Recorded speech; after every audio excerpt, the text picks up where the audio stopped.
bom, estamos caminhando então, como o pastor Evandro falou, para o término dessa nossa série de mensagens, os 10 mandamentos, vivendo o amor. E nesse 10º mandamento, ele fala sobre a cobiça. Não cobiçarás. É o amor com contentamento. Foi feita uma pesquisa no Reino Unido, na Inglaterra, pela revista Exame, no mês de maio desse ano, e eles pesquisaram a respeito das redes sociais, da internet, avaliando os usuários e a maneira como eles têm utilizado essas ferramentas, e eles então, nessa pesquisa, relataram que existem pelo menos 3 aplicativos que são, se usado com bastante horas do dia, pode causar dano à nossa saúde emocional, à nossa saúde mental. Em primeiro lugar ficou o Instagram, em segundo o Facebook, e em terceiro lugar o Snapchat. Qual que você utiliza mais? Facebook, Instagram ou Snapchat? Tem pessoas que não saem das redes, ficam a todo momento postando fotos, postando imagens, postando palavras. Dizem por aí que o Facebook é a revista Caras do Povão, né? Então todo mundo posta o que está comendo, onde foi, qual festa foi, qual é o look do dia. E os usuários nessa pesquisa relataram que isso muitas vezes nos leva à cobiça, à inveja, aos ciúmes. Eu me lembro uns anos atrás que eu vi uma outra pesquisa, agora aqui nos Estados Unidos, na América, nos países aqui do Ocidente, que dizia a respeito também do Facebook. E eles então estavam conversando com um rapaz, e ele estava passando as suas férias numa ilha maravilhosa no Caribe, um lugar paradisíaco, fantástico. E ele então tirou uma foto e foi postar no seu Facebook.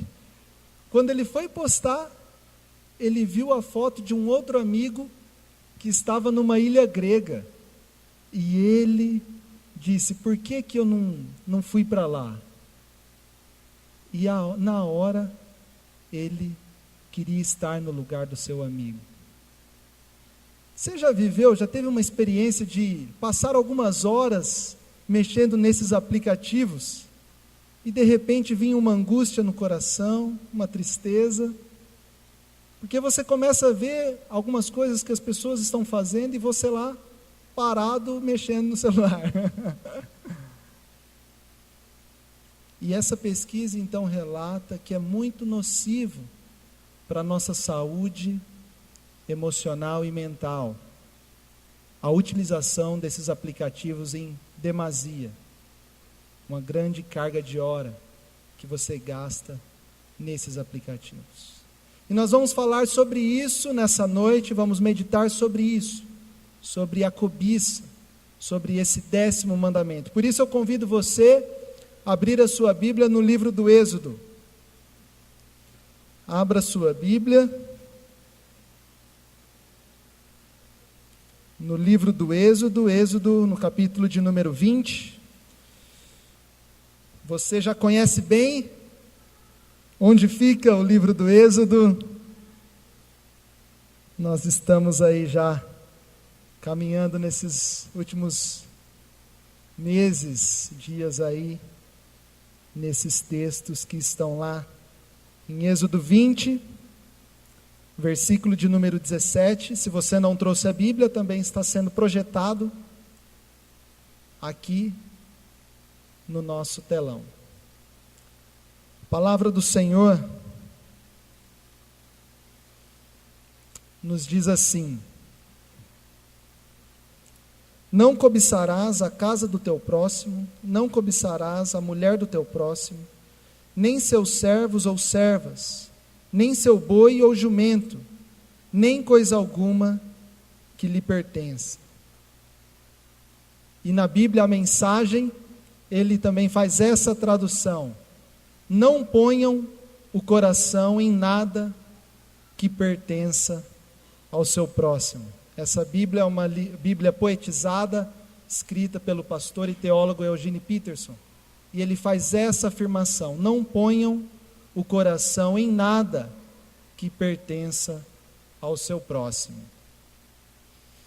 E nós queríamos destacar sobre isso, sobre o que a Bíblia fala a respeito da cobiça, e refletir sobre isso nessa noite. A cobiça é um pecado bem particular nosso, bem individual. Ele fala a respeito da essência. Pode passar, por favor? Isso. Luiz Alonso Skokel, ele diz assim: o cobiçoso não possui, mas é possuído. O cobiçoso não possui, mas é possuído. Fala a respeito da nossa essência, da nossa interioridade. Esse mandamento, o último mandamento, nós vimos que todos os outros mandamentos falam de coisas exteriores, especialmente na nossa relação com o próximo. Não matar, não dar falso testemunho, não adulterar. Mas esse fala a respeito de algo interno, algo que se passa no nosso interior, algo que se passa no nosso coração. E não está no final à toa. Deus aqui, Ele está colocando a cereja no bolo, porque é através da cobiça que todos esses outros pecados emergem e acontecem. E o povo hebreu, nós temos falado sobre isso, eles estão partindo para uma nova terra, um novo lugar, construir uma nova sociedade. E Deus então diz para eles: não cobicem o que é dos outros. Eu vou fazer de vocês um novo povo, uma nova nação, uma nova sociedade.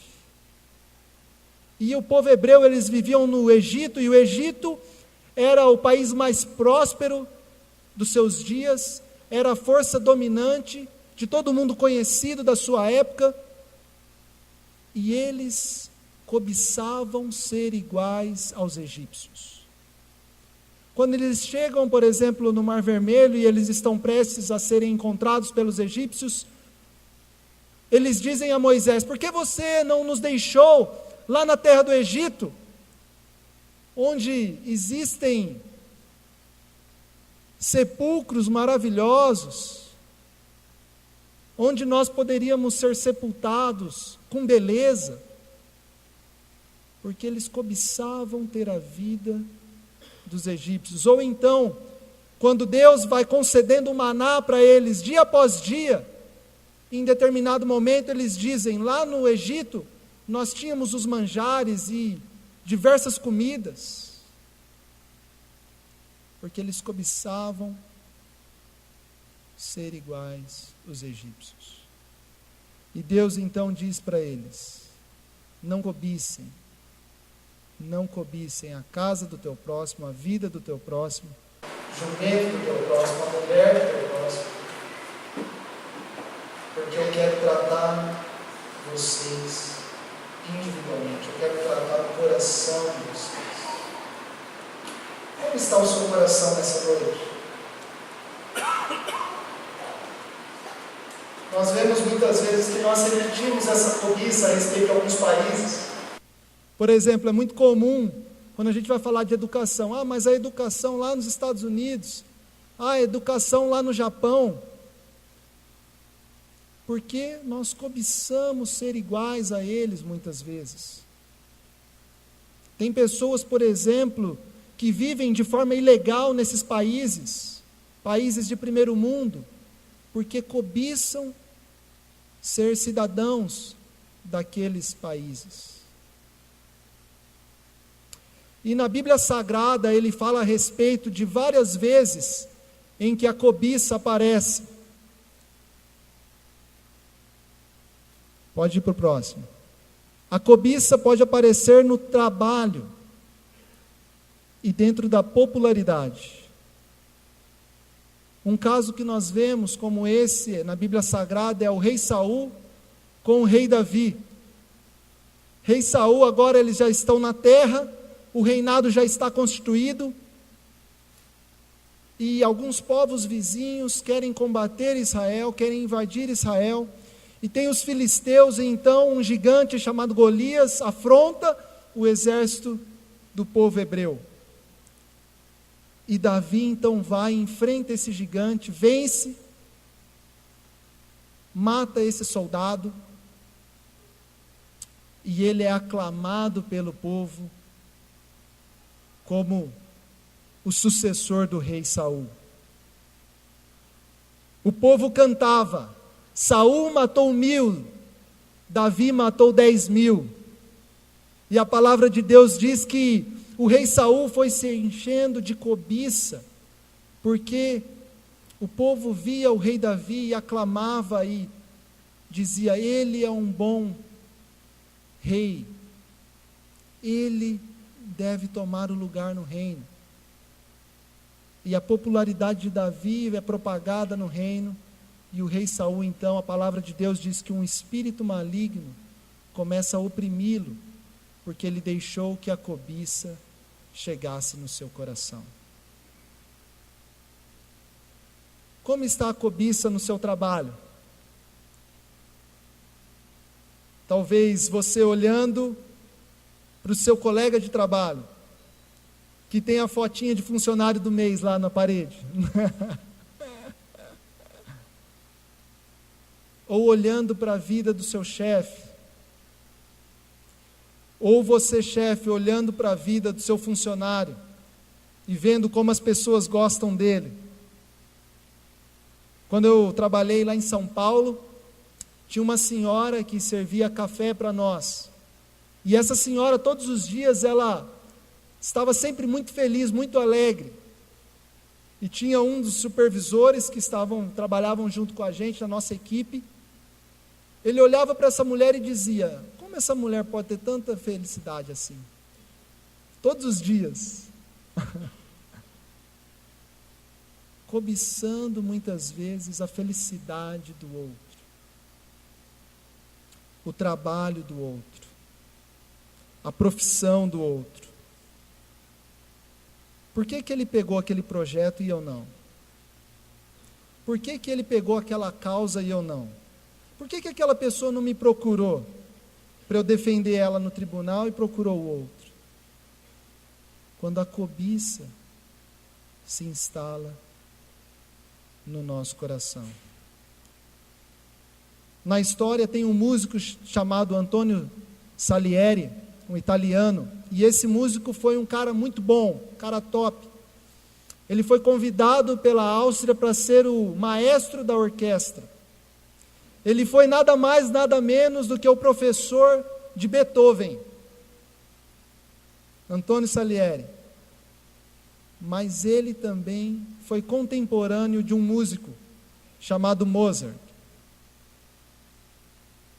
E os registros da história dizem que esse homem, que era top, que era benquisto por todos, deixou com que seu coração enchesse de cobiça, por ver Mozart despontando, sendo aclamado, tendo as suas músicas tocadas, a ponto dele dizer assim: Deus, por que o Senhor me fez reconhecer o belo? Porque ele olhava para as músicas de Mozart e entendia que ele era melhor do que ele. Como está o seu coração a respeito disso? Olhando para a empresa do seu amigo, olhando para a profissão de alguém da sua família, olhando para alguém que seu colega de trabalho.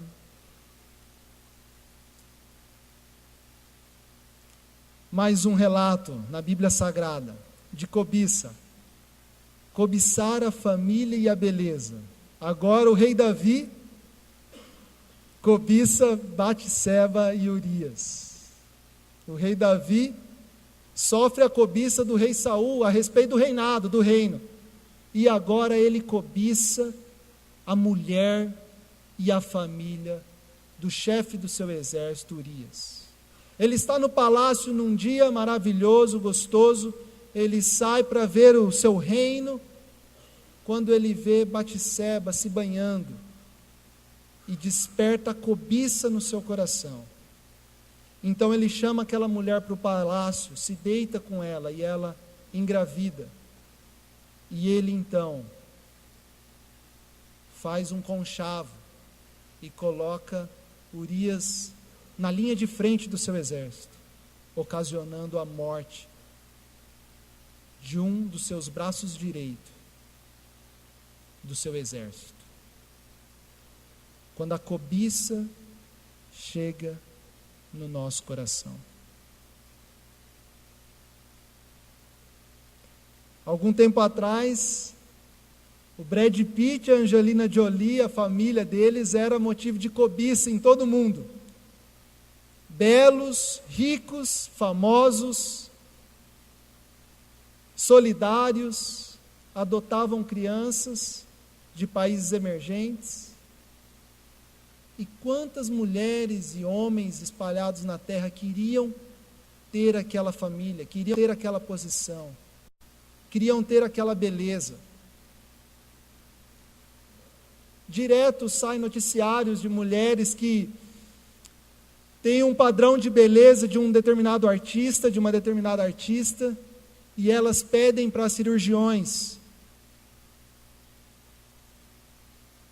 fazerem cirurgias para que ela se torne da mesma maneira como aquela mulher, a mesma beleza. Ou homens que tomam anabolizantes para se tornarem igual a um artista, alguém famoso. Como ela tem aquela barriguinha?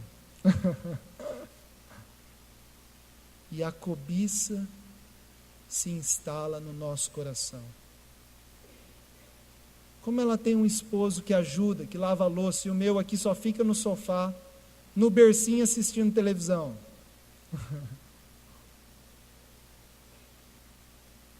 Quando a cobiça se instala no nosso coração. A Bíblia também fala da cobiça aos bens e ao dinheiro, na história de Acã. Acã é um soldado do exército de Israel, e juntamente com Josué eles invadem Jericó e conquistam essa cidade, conquistam essa terra. Mas Deus dá uma ordem para eles: não peguem nada dos seus bens, não peguem os tesouros deles, não peguem os dinheiros deles, porque eu vou sustentar vocês, eu vou abençoar vocês, vocês terão as suas riquezas, eu vou dar prosperidade sobre a terra que vocês estão indo. E além disso, aquelas riquezas tinham sido consagradas a deuses falsos, a ídolos. Mas Acã descumpre a ordem de Deus e pega peças de ouro, peças preciosas, e guarda na sua tenda, no seu acampamento.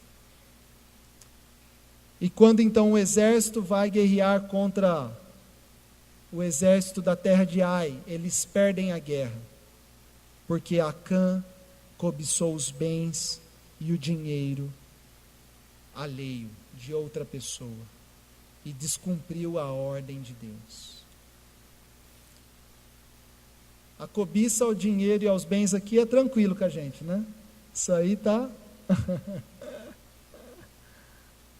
O texto da Bíblia Sagrada fala assim para você não cobiçar o jumento. Se fosse a tradução na linguagem de hoje, seria não cobiçar o Porsche do amigo, não cobiçar a Ferrari do amigo. Alguns anos atrás, a minha irmã, juntamente com o meu cunhado, eles tiveram o privilégio de comprar o seu primeiro carro zero, uma S10, que serviria para eles trabalharem, para eles passearem.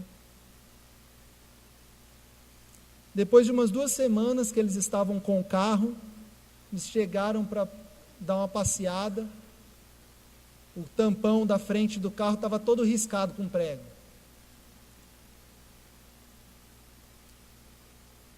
Cobiça. Aí eu me lembro que eu fui conversar com o Juninho, Aí ele disse: eu não estou nem aí. Enquanto tem gente cobiçando, eu estou trabalhando, estou fazendo o meu, e Deus está me abençoando. Como está a cobiça do seu coração em relação a isso? Em relação aos bens, ao dinheiro, às riquezas das outras pessoas. Talvez uma viagem que um casal de amigos seu fez, foi para um lugar maravilhoso, aí convida você: vem aqui para você ver as fotos da viagem. Aí você vai lá ver as fotos. Faz 4 anos que você não viaja.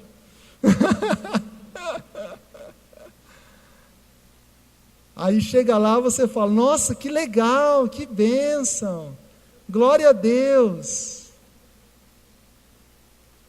Mas no seu coração, você diz assim: pô, faz tanto tempo que eu não viajo, o que eles podem viajar e eu não? E o último relato de cobiça que nós podemos ver também na Bíblia Sagrada, tem muitos outros, mas que a gente vai expor aqui nessa noite, de espiritualidade e poder. Lúcifer e Deus Todo-Poderoso. Lúcifer era um anjo de luz, um anjo alto na hierarquia angelical. Ele tinha uma posição de privilegiada, uma posição de honra. Mas a Bíblia Sagrada conta que esse anjo chamado Lúcifer, seu coração encheu de cobiça, e ele quis a posição do próprio Deus.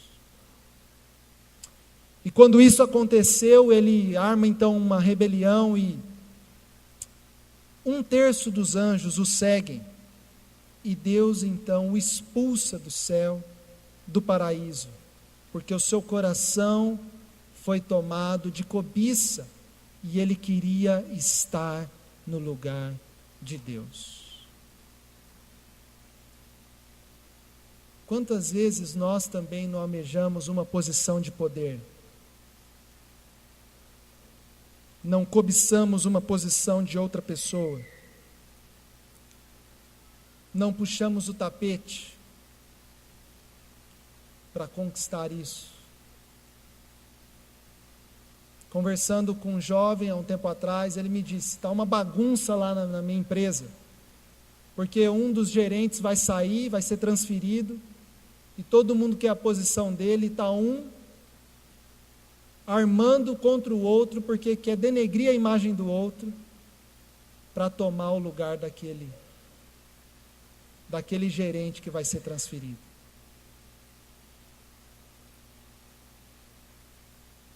E aquele ditador coreano, que está nos jornais, todos os dias nós temos visto notícias,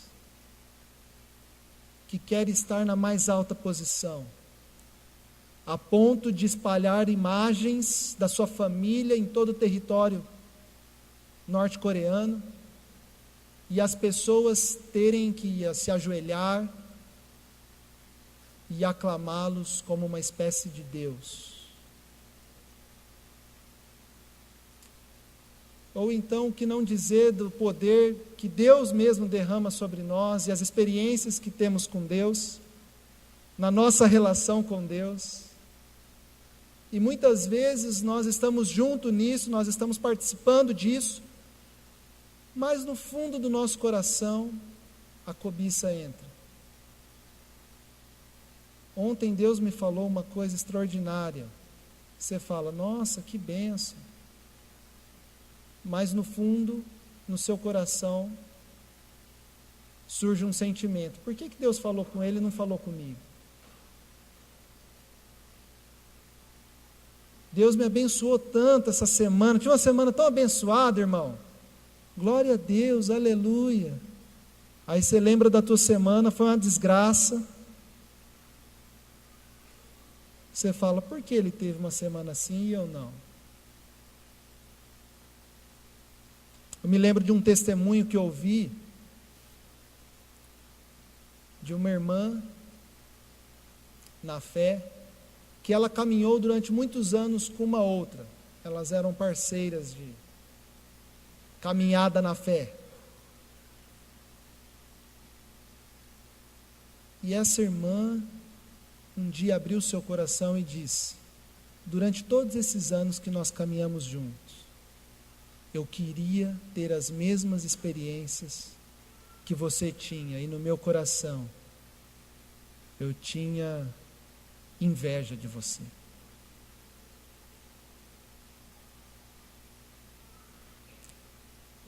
Como está o seu coração em relação a isso? Na sua espiritualidade com Deus, na sua vida na igreja, nos ambientes de poder na qual você vive, você faz parte. O que se passa no mais profundo do seu coração?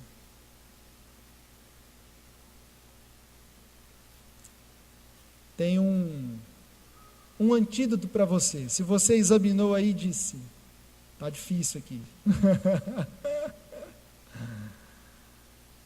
De vez em quando a cobiça entra no meu coração. O antídoto para isso, meu irmão, minha irmã, para todos nós, é o contentamento.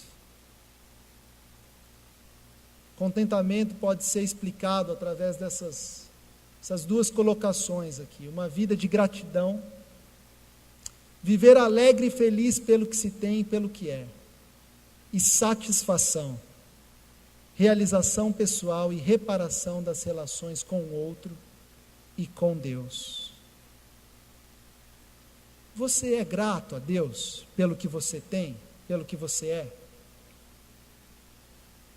Às vezes você fala assim: se eu tivesse a vida daquela pessoa, eu ia ser grato a Deus. Se eu tivesse tal coisa, eu seria grato a Deus, seria satisfeito. E você vive no mundo do si. Você vive olhando para a vida do outro e não para a sua própria vida. Se eu tivesse uma esposa como aquela, meu casamento ia ser maravilhoso. Um esposo daquele, meu casamento seria bênção, abençoado. Será que não tem nada na sua vida em que você pode ser grato? Será que na sua relação com Deus você não pode ser plenamente satisfeito?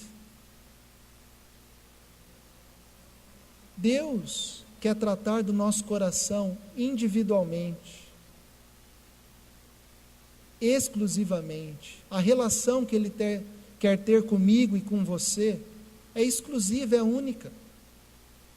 Eu não preciso ficar cobiçando a relação do pastor Evandro com Deus, a relação do Leandro com Deus, porque Deus quer ter uma relação única e individual comigo.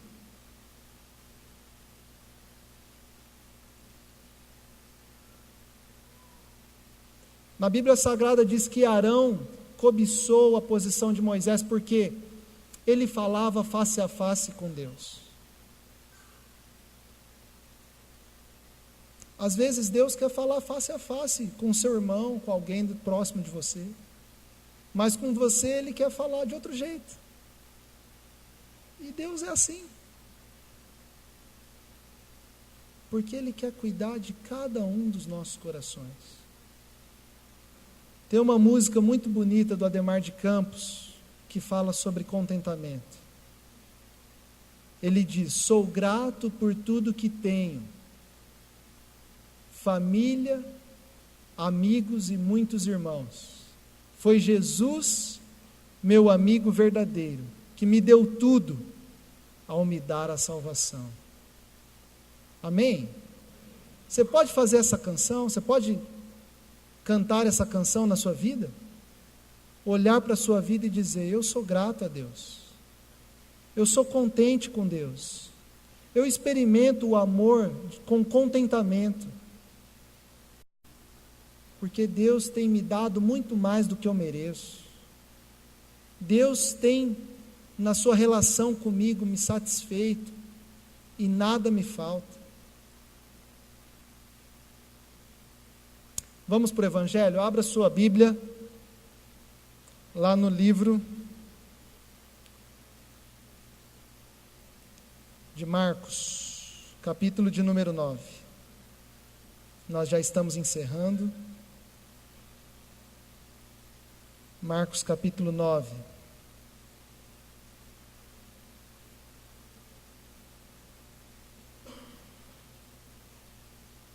Versículos 33 ao 37.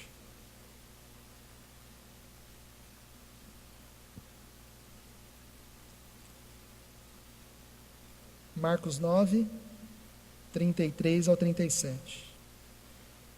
Chegaram a Cafarnaum. Quando ele estava em casa, perguntou-lhes: o que vocês estavam discutindo no caminho?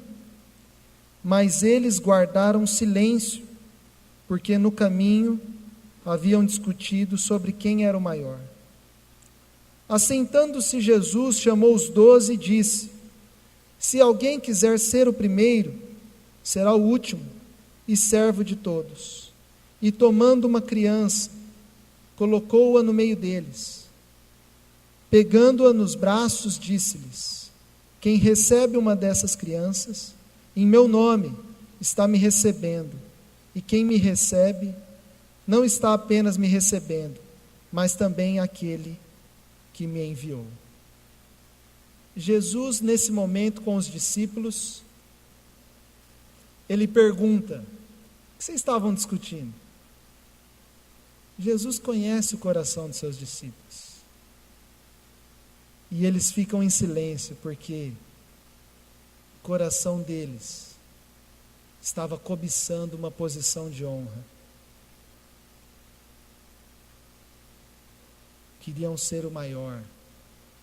Num outro momento do Evangelho, uma mãe chega para Jesus e diz assim: ponham os meus 2 filhos, seus discípulos, um à sua direita e outro à sua esquerda no seu reino.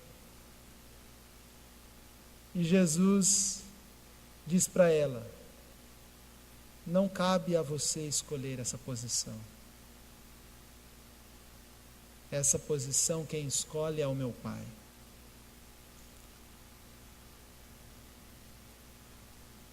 Deus quer tratar o nosso coração.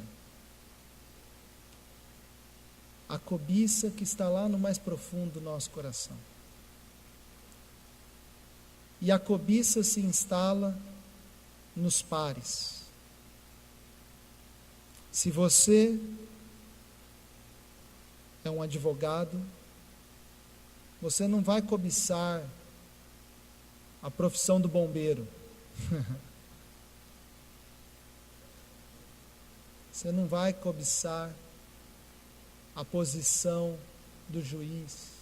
Talvez do juiz, vai.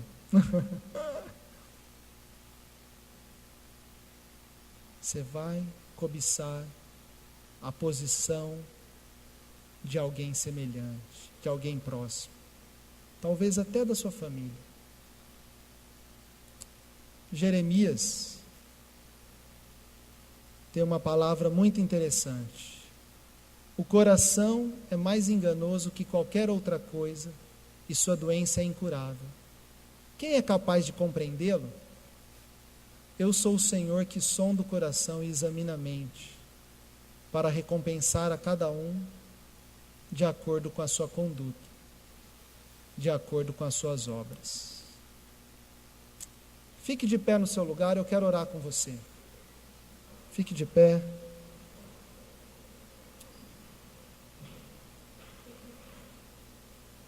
Queria pedir que apagassem as luzes.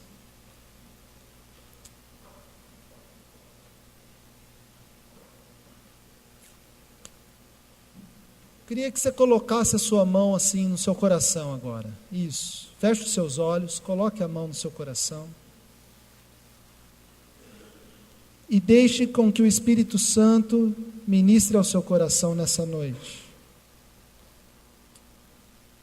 Talvez a cobiça ganhou o seu coração nessas áreas que a gente falou aqui nessa noite. Talvez na área profissional, na área da popularidade, na área da família, Talvez você tenha olhado para uma família e pensado, por que eu não nasci nessa família? Talvez a beleza, você se sente feio e tem alguém próximo de você que é belo e você gostaria de ser como essa pessoa.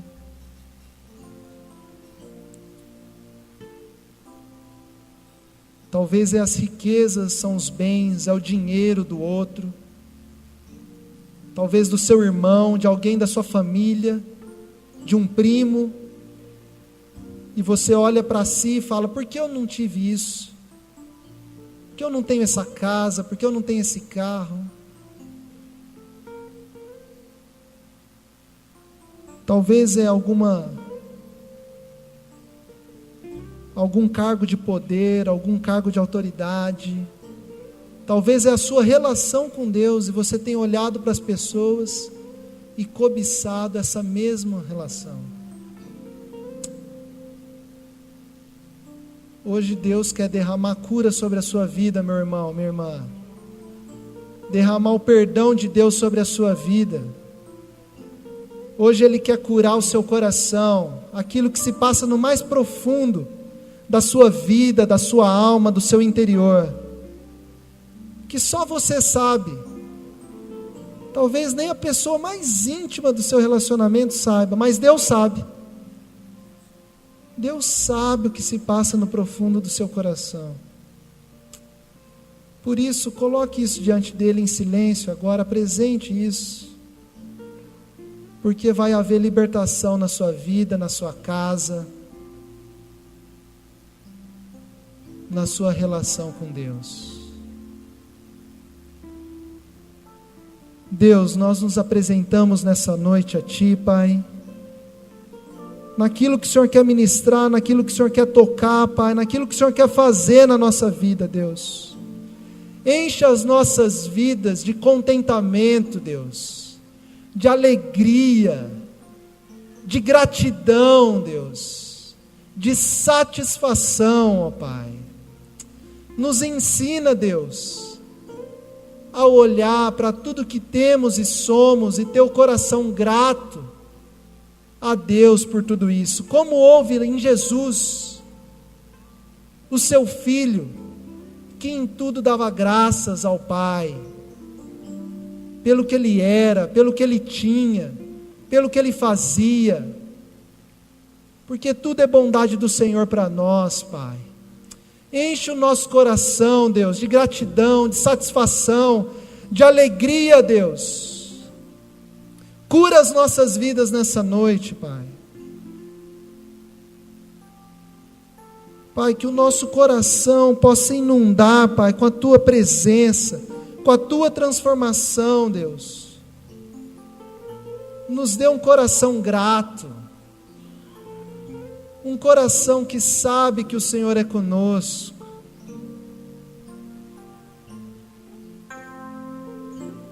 E assim nós exultaremos o Teu nome, explodiremos em louvor, em gratidão, em rendição total ao Senhor, Pai. Como foi em Jesus, que se submeteu e se submeteu até o fim, Deus. Nós também queremos viver assim, ter essa mesma atitude, Deus. Nos livra da cobiça, nos liberta da cobiça, Pai, e nos dê o contentamento da vida com o Senhor, do relacionamento com o Senhor, da satisfação no Senhor, Pai. O Senhor é conosco, isso nos basta, Deus. Perdoa as nossas vidas, Deus. Perdoa cada um de nós aqui, Senhor Deus. E nos dê um novo coração nessa noite, Pai. Nós oramos assim, em nome de Jesus.